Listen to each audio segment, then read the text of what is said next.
Growing up in Marion, Indiana, I was introduced to the importance of respecting everyone and to the values of the First Amendment from my Italian-American papa. He had a grade school education, he was a voracious reader, and he loved being an American. My views about the First Amendment, however, solidified during the 1968 Democratic Convention.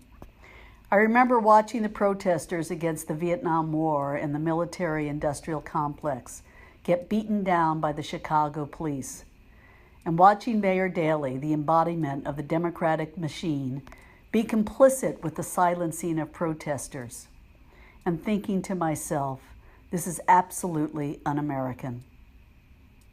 In this day and age, perhaps more than ever, free expression and components of the First Amendment are under attack.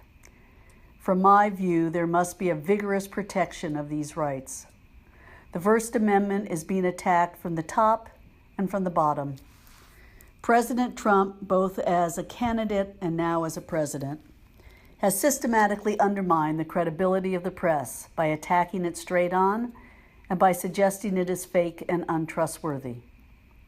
On the other side of the spectrum, many of our young people are choosing emotional security and well-being over civil discourse, preferring to be emotionally safe than be exposed to differing ideas that are personally offensive.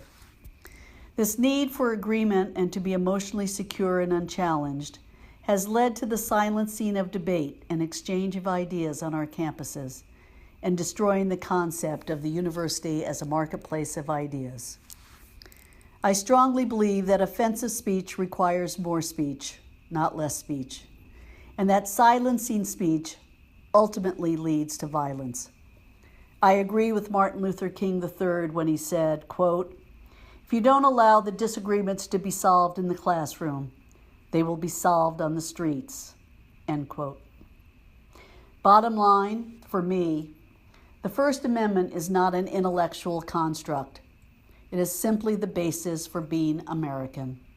It is what makes us who we are.